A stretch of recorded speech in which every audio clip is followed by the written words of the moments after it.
Buenas noches a todos, buenas tardes, buenos días a cada uno donde esté y donde se encuentre. Antes que nada, agradecerles la participación. Deciros que decidimos hacer la actividad hoy porque la víspera de Yom HaShoah es mañana y suponemos que hay muchas actividades en los diferentes países, en las diferentes comunidades, y nos pareció entonces importante este momento de encuentro, donde la idea es un poco aprender y reflexionar sobre temas menos conocidos y prepararnos también de alguna manera para mañana.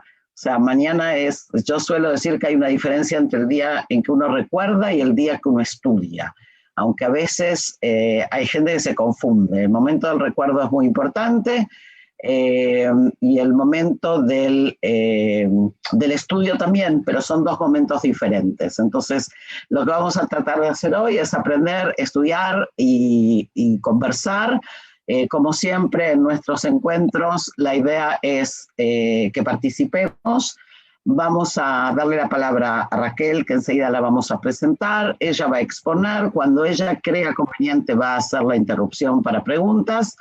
Y mientras tanto, el que quiera hacer algún comentario o alguna pregunta, la pone en el chat y yo voy a ir administrando, ¿sí?, el ritmo de las preguntas para no interrumpir tampoco demasiado. Toda la actividad calculamos alrededor de 1 hora, hora y 10, ¿ok? Como para que más o menos también os ubiquéis en el tiempo. Y ahora sí, antes que nada presentar a Raquel, Raquel Orenstein, con quien tengo el gusto de tener muchos años compartidos.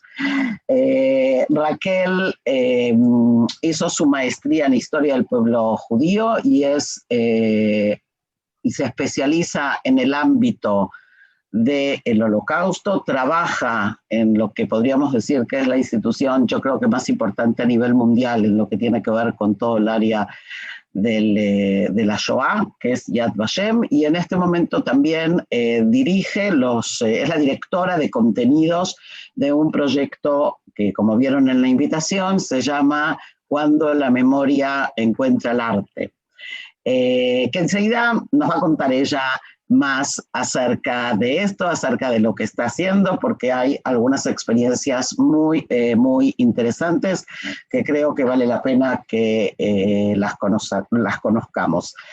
Muchas gracias y buenas noches, buenas tardes. Realmente es un placer estar acá y ser invitada por Etel. Nosotros hoy vamos a conocer dos mujeres extraordinarias, yo diría, que lo que ellas tienen en común es los últimos años de sus vidas. Y luego vamos a empezar. Voy a hacer acá el share screen y ahí vamos a ver. El lugar, la primera mujer sobre la cual vamos a hablar nació en Berlín. La segunda nació en Viena. Pero las dos se van a encontrar acá en el año 1942 en el gueto de Theresienstadt. En este momento,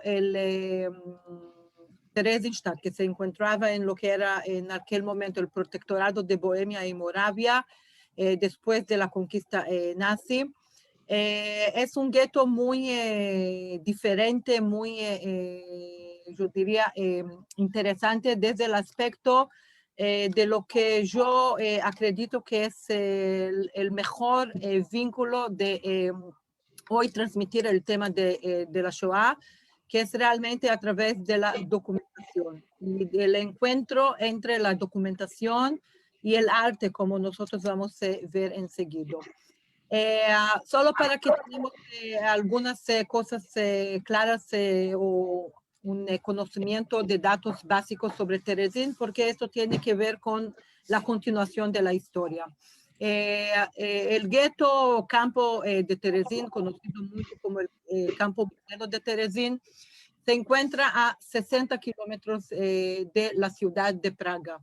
Acá vemos este dibujo, que es un dibujo que fue hecho en Terezín, es decir, es una documentación, un dibujo hecho por esta chica que se diseña a sí misma, Elga Weiss, que entonces tenía 12 años y hoy es una señora de 91 años que vive en Praga, una artista muy conocida y muy respetada en la República Checa, con la cual yo tuve también el placer de me encontrar dentro como parte del proyecto que yo inicié. Terezín es una fortaleza, en realidad una pequeña fortaleza construida ahí en el siglo XVIII y por lo tanto tiene 11 barracas que fueron construidas para la moradía de 7,000 soldados del Imperio Austro-Húngaro en aquel momento. Después que termina la Primera Guerra Mundial, la Imperia Austro-Húngara ya es parte de la historia, tenemos el país Checoslovaquia, y Terezín pasa a ser una ciudad, un pequeño pueblo con muy pocos habitantes. Llegando el mes de noviembre de 41, esto va a cambiar. Y ahí Terezín va a parar de ser Terezín y va a empezar a ser Theresienstadt. Es decir, el Stadt es el complemento de la lengua alemana y la ciudad de Terezín va a empezar a ser el gueto de Terezín. Durante 42 meses van a pasar por el gueto 155,650 judíos. En el momento donde va a haber más judíos al mismo tiempo dentro del gueto, vamos a tener aproximadamente 59,000 personas, es decir, 59,000 personas en un lugar que fue construido para la habitación de 7,000 personas. De casi 34,000 de los judíos que van a pasar por Theresienstadt van a morir en el gueto por las condiciones, o mejor dicho, la falta de condición dentro del gueto. Casi 87,000 van a ser transportados en 63 transportes que salen casi todas las semanas para los campos de exterminio en el este. En su mayor parte, el destino será el campo de exterminio de Auschwitz-Birkenau.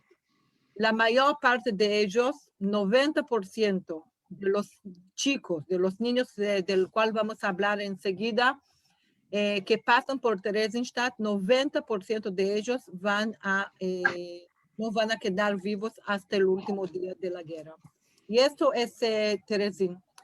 Terezín es una fortaleza, como podemos ver tanto en la foto aérea, como este diseño que fue hecho también, un otro documento, es decir, vimos que acá, en el caso de Theresienstadt, el dibujo, el arte es realmente una documentación, un artista adulto que se llama Bedr Frita, que diseña el mapa del gueto, y acá podemos ver realmente las murallas, que son una de las principales razones por la cual desde el principio este lugar fue elegido por los nazis para ser establecido ahí el gueto de los judíos del todo el protectorado. Y no solamente los judíos checos, sino también judíos, y acá podemos ver otro diseño que también nos muestra el patio interno, donde la mayor parte de la vida cotidiana ahí se pasaba. Y para el gueto de Theresienstadt van a llegar también judíos de Austria, de Alemania, de Holanda, de Dinamarca, pocos judíos de Rumania y también de Hungría. Y para conocer el gueto de Theresienstadt desde la perspectiva que yo quiero entrar, que es la perspectiva realmente del día a día, de cómo los judíos que son transportados para ahí, cómo ellos encaran ahora esta nueva realidad, quiero hacerlo a través de un diario. Yo también los diarios entran dentro de esta categoría que es muy larga de documentación. La lectura de un diario yo creo que es la mejor manera de se aproximar realmente a la comprensión de lo que fue la Shoah desde la perspectiva humana. El diario no tiene el conocimiento posterior que tiene un testigo o que tiene un libro de recordación, y ese conocimiento posterior es cambia mucho la manera en la cual nosotros obviamente encaramos la realidad. Y el diario es un diario que, como ustedes pueden ver, fue escrito en hebreo. Y fue escrito en hebreo porque fue escrito por un joven que se llama Egon Ridlich, que era profesor de historia y profesor de hebreo, profesor de Ivrit, en la escuela de Aliat Noar, en la escuela del movimiento sionista en Praga antes del gueto, antes de la guerra, ¿sí? Y él va a ser el jefe del departamento de niños y jóvenes en el gueto. Y así él escribe en el día 25 de noviembre de 42. Hoy se congeló la leche en la olla. El frío es muy peligroso. Los chicos no se quitan la ropa y de ese modo se propagan los piojos en los hogares de jóvenes. Hoy fue el debut de La novia vendida, que es una ópera muy conocida de Smetana, ¿sí? El grande compositor checo. Fue la obra más hermosa que vi en el gueto. Y ahí la pregunta es, ¿dónde está la realidad o dónde está la verdad? ¿En los piojos y en el frío? ¿O quizás en la ópera que él va a ver? Y la verdad es en los dos. Y esto es lo que hace el gueto de Theresienstadt un lugar tan interesante y diferente. El diario de Egon Ridlich, que fue publicado en varias lenguas, también está disponible en español, o sea, lo pueden buscar en Amazon. Yo creo que es una traducción hecha en España. Y en hebreo él recibió el título muy especial, un título especial porque el título del diario de Egon Ridlich, que fue escrito en hebreo en Israel, fue editado por Ruth Bondi, que es una sobreviviente que falleció hace 3 años, una de las, yo creo, sobrevivientes pilares en la cultura israelí, que realmente mucho de la investigación sobre el gueto de Theresienstadt hecha después de la guerra fue hecha por ella, y obviamente una visión histórica única de alguien que vivió el acontecimiento y después investiga el propio acontecimiento. Y el título del diario en hebreo es Chaim Keilo, la vida como. Es decir, yo vivo, yo voy a ver la novia vendida como no hay piojos, y yo trato de los piojos como que en la noche no voy. Es decir, acá realmente lo que yo creo que lo que más marca en la vida cotidiana de los judíos dentro del gueto de Terezín es esto, es la dualidad, también y también. Y acá llegamos a Regina Jonas. Y realmente yo no voy ahora a contar toda su historia. Hay mucho material sobre ella. Una película documental interesante, muy linda. Yo después puedo pasar el nombre el título para Ethel. Una mujer realmente diferente, algo distinto. Ella nació acá en Berlín en el 1902 en una familia ortodoxa, muy pobre, muy pobre. Sus padres eran originados más del este de Polonia, es decir, no una familia alemana históricamente. Y ella era muy estudiosa, y ella decide, ella empieza a estudiar ya de mayor en el Instituto Teológico Reformista, dirigido por el muy famoso y conocido Rabino Leo Beck. En este instituto habían algunas áreas de estudios. Y había la área de estudio que terminaba ortogación, yo creo que se llama, en el diploma de maestra, y había la área de estudio que terminaba con el diploma de rabino. Y estamos hablando acá de los años 20, y Regina va a empezar a estudiar, y ella, adivinen lo que, donde ella quiere estudiar y donde los otros quieren que ella estudie, ¿sí? Acá está la historia.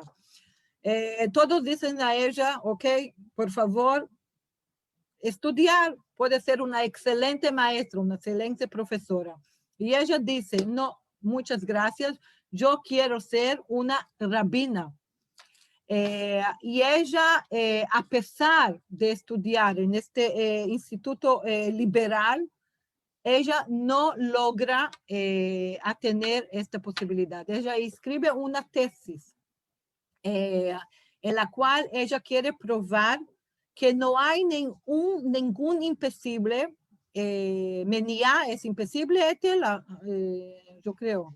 Impedimento. Impedimento, sabía que no dije la palabra correcta. Que no hay ningún impedimento para una mujer ser rabina de acuerdo con el pensamiento judío. Es decir, ella no viene y dice, yo quiero ahora transformar, revolucionar el judaísmo para que yo pueda ser una rabina, sino ella viene y dentro del judaísmo, ella viene, dice y quiere probar que no hay nada dentro del pensamiento judaico que impide a una mujer ser rabina. Y ella lucha por este derecho durante años y años, y finalmente, en el final del año 35, ella logra recibir el reconocimiento a través de la formación oficial de ser una rabina. Después de recibir este diploma, ¿sí? Este certificado que ella es una rabina, ella no recibió el reconocimiento social, el reconocimiento comunitario. Y nadie no quería, también en obviamente en todas las comunidades liberales que había en Alemania, nadie no quería nominarla como la rabina de la comunidad. Y ella empezó así a los poquitos. Ella enseñaba y ella daba clases, y todo el tiempo el hecho era que estás dando una clase, pero no estás dando una drashá. Y lo que ella quería es dar una drashá. Hasta que llega, ella logra acá en Berlín dar algunas, otra vez, clases para mujeres y para chicos dentro de del Neue Synagogue, que era el símbolo de la comunidad liberal de Alemania. Y solamente, y de una forma yo creo muy irónica, después de la Noche de los Cristales, cuando muchos judíos comprendieron que hay que salir de Alemania y que realmente salieron, ella de repente empezó a ser reconocida o requisitada como rabina. No en Berlín, en otras ciudades, y empezó así a viajar y a visitar comunidades, ya ejerciendo el cargo de ser rabina. Podemos ver acá, hoy esto es parte de la exposición del museo que se encuentra en la sinagoga. Acá podemos ver, acá ustedes ven acá abajo, Fraulein Rabbiner Jonas. Y hay sobre eso también una discusión, también todo documentado, de cómo que hay que llamarla, cómo hay que llamar la Rabbiner Jonas, porque en alemán no hay cómo distinguir, ¿sí? No es como en hebreo que hay Rav, y hay en hebreo hicimos la palabra Rabá para decir que es una mujer Rav. En alemán es Rabbiner. Entonces es Fraulein Rabbiner Jonas. Y ella está dando acá, como podemos ver, la Avdalá, ¿sí?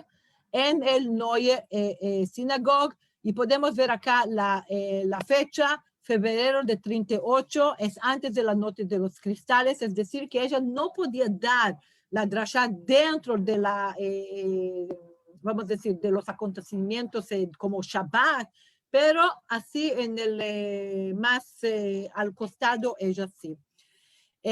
Y ahí lo que va a pasar es que ella, en noviembre de 42, va a ser deportada a Terezín, junto con su mamá. Ella llega a Terezín y ella por primera vez logra ejercer de forma completa su rol como rabina. Ella se agrega al departamento de higiene mental, así se llamaba el departamento de higiene mental, dirigido por el conocido Viktor Frankl, que ahí en este momento era muy joven y no conocido, sí, quedó conocido después del Holocausto por escribir el libro El hombre en busca de sentido, que está basado en su experiencia y su vivencia en Theresienstadt. Y ella se agrega a él y empieza a trabajar con ellos. Acá vemos otro dibujo hecho en Theresienstadt también por el pintor Leo Haas, que cuenta para nosotros sobre la realidad de los ancianos en Terezín. Los ancianos en Terezín, muchos de ellos judíos del Reich, es decir, judíos que vienen de Alemania y de Austria, ellos fueron enviados a vivir en los áticos de Terezín, condiciones muy, muy, muy difíciles físicamente. Y ellos se encontraron en una situación no solamente física difícil, también una situación mental y espiritual. Y ella como rabina daba apoyo espiritual para los ancianos de Terezín. Ella daba también clases en Terezín sobre muchos temas que son relacionados al judaísmo, sobre la Biblia. Y ella realmente sintió en este momento que ella está acá haciendo el rol principal de una rabina, de una rabá, que es dar el apoyo que la comunidad necesita. Tenemos una drasha que quedó.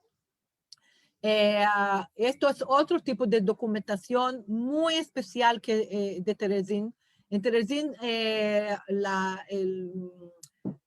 el prototipo de los judíos que llegó a Terezín, judíos de Europa Central, eran judíos muy intelectuales. Y llegó a nosotros como casi 500 charlas y clases que fueron hechas o transmitidas en Terezín sobre todos los asuntos que podemos imaginar o no imaginar. Yo, por ejemplo, como parte de mi trabajo en Yad Vashem, yo doy clase en la Escuela de Medicina en Hadassah en Karem, que ellos tienen un curso optativo sobre la medicina durante la época de la Shoah, y yo doy ahí siempre una clase sobre la medicina en Terezín. Y hay no solamente que hay medicina y mucha medicina en Terezín, sino que hay clases de medicina como especializaciones para cómo poder ser médico dentro de esto. Y hay clases realmente y charlas de todo, de arte y de, como dije, de judaísmo, de educación, de música, mucho de música y de todo tema que podemos pensar y no pensar. Y todas estas anotaciones, ¿sí? Cada uno de nosotros que es maestro, sabe que el maestro, sí, como yo, prepara los papeles antes de la charla, y estos papeles quedaron, simplemente quedaron en Terezín y llegaron a nuestras manos. Una de estas charlas fue la charla de Regina Jonas, y ella dice así: nuestro pueblo, el pueblo judío, fue enviado por Dios al interior de la historia como un pueblo bendecido. Ser bendecido por Dios significa dar sin importar dónde estemos o en qué situación de vida nos encontremos. Bendición, bondad, lealtad, amor, destinado hacia la creación divina desde una posición de humildad hacia Dios. El papel del pueblo judío de Israel fue y sigue siendo iluminar los pilares del mundo. Debemos luchar por ese ideal también aquí en Terezín.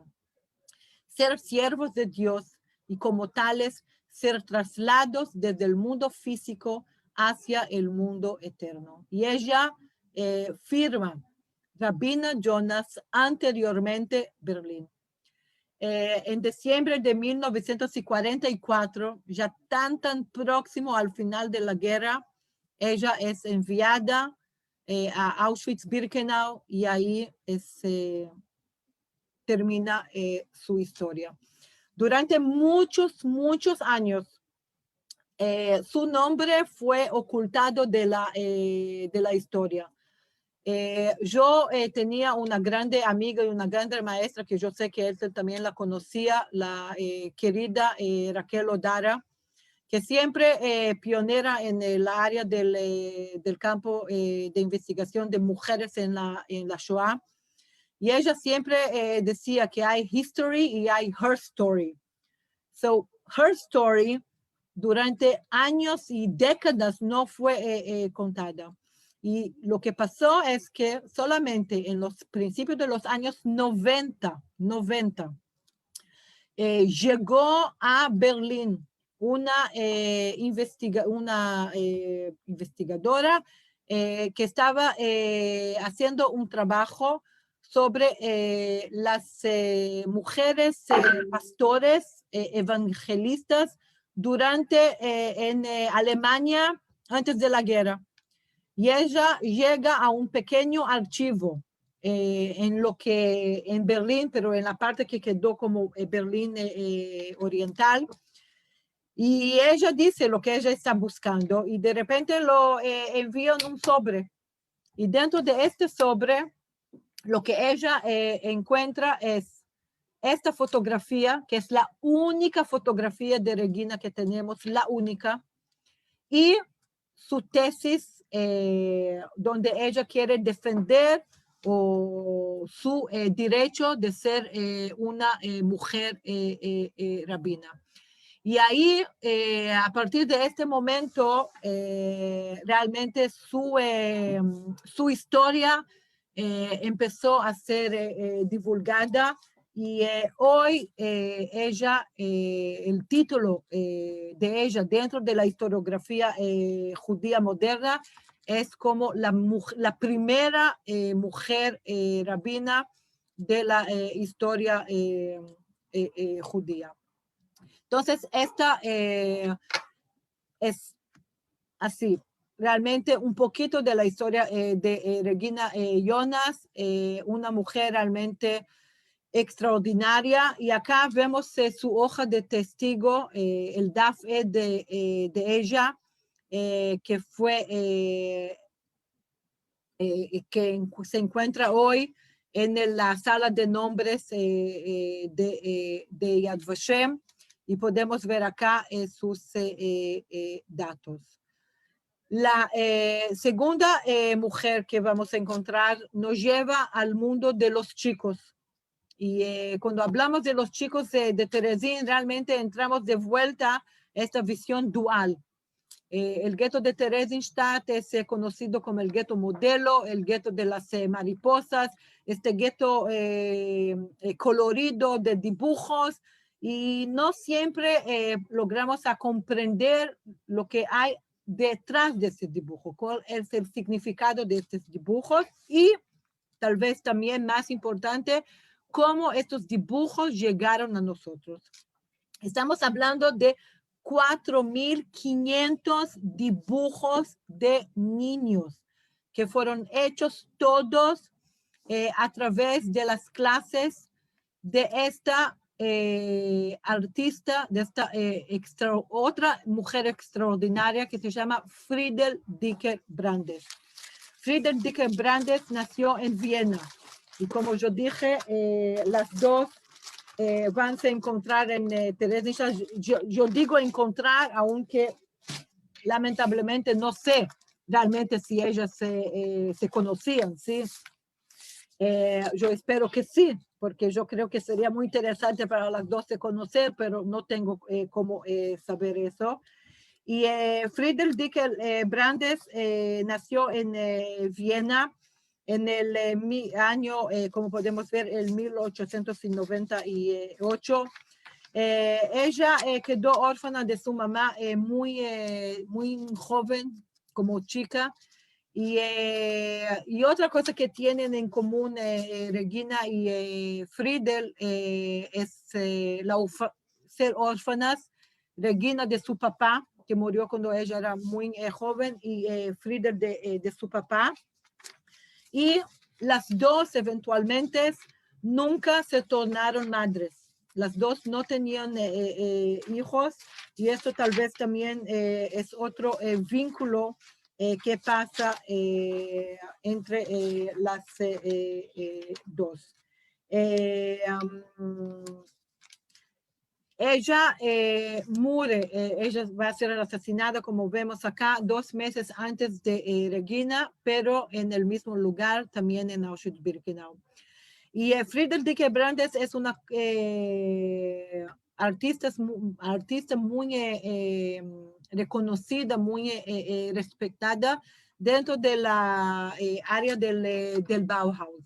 Ella frecuentó la escuela del Bauhaus. Estamos hablando acá en los años que el Bauhaus era todo en el mundo del arte, y obviamente que Viena era un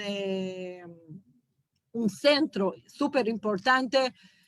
Todos nosotros acá en Israel, en Tel Aviv, nosotros tenemos esta admiración por toda la arquitectura Bauhaus que llegó a nosotros a través de la aliyá de los judíos de Alemania. Y ella, después de su estudio, formó un atelier que era muy conocido, muy otra vez con un otro judío que se llamaba Zinger. Y ella en algún momento pasa a identificar con el mundo de la ideología comunista. Ella se agrega al Partido Comunista Austríaco, y por lo tanto, cuando Austria es anexada al Reich, ella comprende rápidamente que ella no puede quedar ahí. La familia de su mamá era de origen checa, y por lo tanto ella emigra en este momento, 38, ¿sí? Todavía Praga no está bajo de la conquista.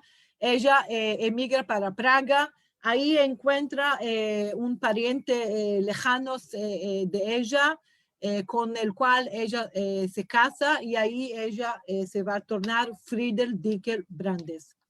Los dos, después que Praga es conquistada por los nazis, ellos salen de Praga y creen que en un lugar más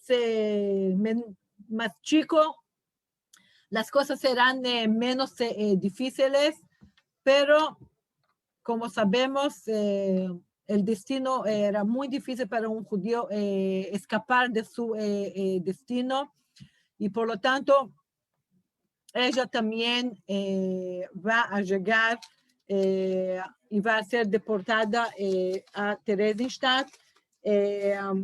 Y ahí ella va a empezar a trabajar con los niños. Y ella va a vivir en la baraca, el 410, que era la baraca de las chicas que hablaban checo. Y ella se va a tornar maestra, profesora de arte, y ella va a empezar a trabajar y va a utilizar o va a vincular su talento artístico para el ramo de la terapia. Y ella va a trabajar con los niños. Y acá, para volver al mundo de los niños, volvemos un poco al diario de Egon Ridlich, que era, como yo mencioné, el director del departamento que cuidaba de todos los niños y jóvenes. Y él escribe así en enero de 42. No pudimos trabajar porque estábamos encerrados en la casa. Pedí sacar a los niños del transporte y así conseguí que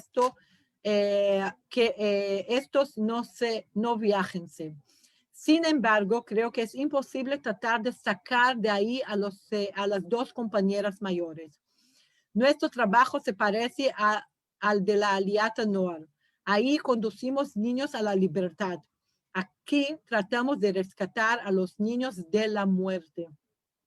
Y lo que Friedel quiso hacer era rescatar la alma, la inocencia de los chicos, los invitando, los incentivando a expresar todo su mundo interno a través del arte, a través de los dibujos.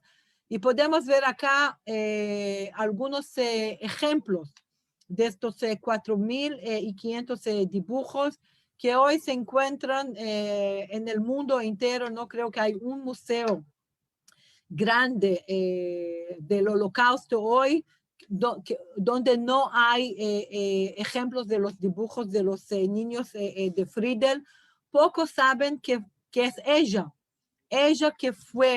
que antes de ser transportada de Terezín para Auschwitz tuvo la preocupación de guardar todos estos dibujos en una maleta.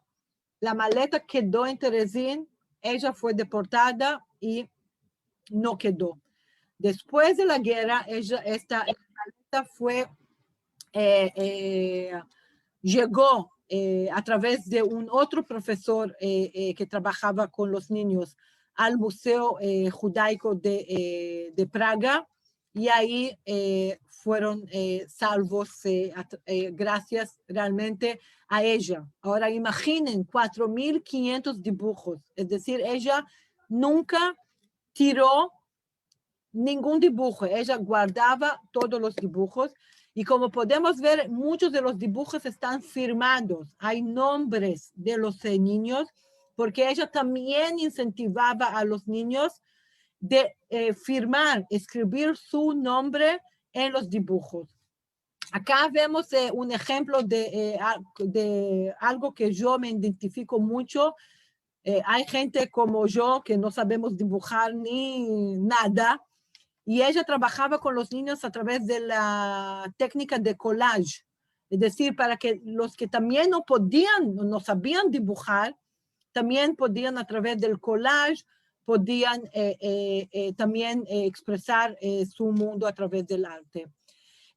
Tenemos acá la oportunidad muy especial de conocer a la maestra a través de una alumna, Dita Kraus, sobreviviente del gueto de Terezín, que vive acá en Israel.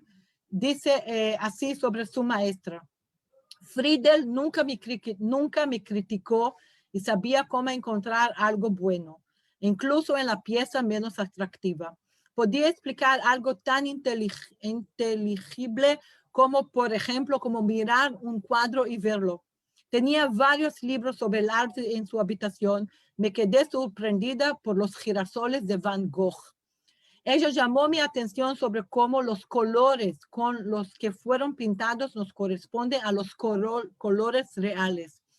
Resulta que el artista ve todo de manera diferente y que esto está permitido. Es decir, acá lo que ella quería era dar la libertad a los niños que están encerrados dentro del gueto. Y acá llegamos al proyecto que yo lo creé, yo lo inicié junto con un músico israelí que se llama Efi Shoshani, que escribió la melodía, música a los poemas que fueron escritos por los niños de Terezín y publicados en el conocido libro No hay mariposas en el gueto. Y lo que nosotros hacemos es esto, es encontrar el arte con la memoria, el arte con la documentación. Y para este Yom HaShoah, nosotros estamos hoy, como yo dije, de acá yo me voy a Jerusalén a ser entrevistada en el noticiario nocturno de Kan 11, para quien conoce en Israel. Y esto será el lanzamiento oficial del clip, así que ustedes están antes del lanzamiento especial, no cuente a nadie. Y el poema que vamos a ver ahora se llama Olvidadas. Tu recuerdo rubio que me das la calma para que no me olvide de la que quería. Yo sonrío cuando tú me acaricias, porque eres mi confidente, mi mejor amiga. Tu recuerdo dulce, relátame el cuento de aquella muchachita que perdí. Relata, describe su adorno dorado. Llama a la golondrina para que la traiga. Que vuelve a buscarla y le diga en voz baja, que se acuerde de mí, aun sea un instante. Está bien de salud, y que le pregunte si aún soy un palomo querido. Que después vuelva pronto, que se no pierdas, para que pueda así recordarla. Tú eras tan linda, quizás no vengas nunca. Adiós, mi amor, yo te quería. Y ahora vamos a ver.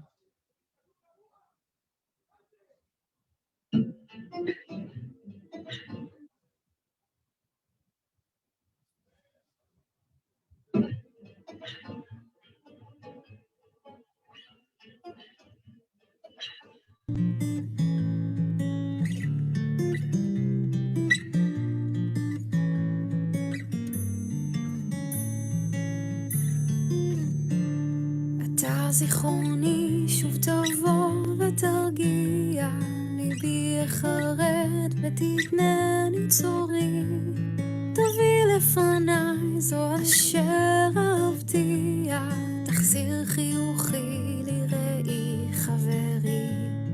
אתה זיכרוני המתוק בו ספר לי, בדיית אהבה שהייתה ושקעה, את זו החמדת לבבה שוב תאר לי, אמו מחכה וכמו את מחכה. שאל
yo diría, la inspiración del visual de este clip está basada realmente en Friedrich Brandes, en el tema del uso de los colores como una manera de expresión.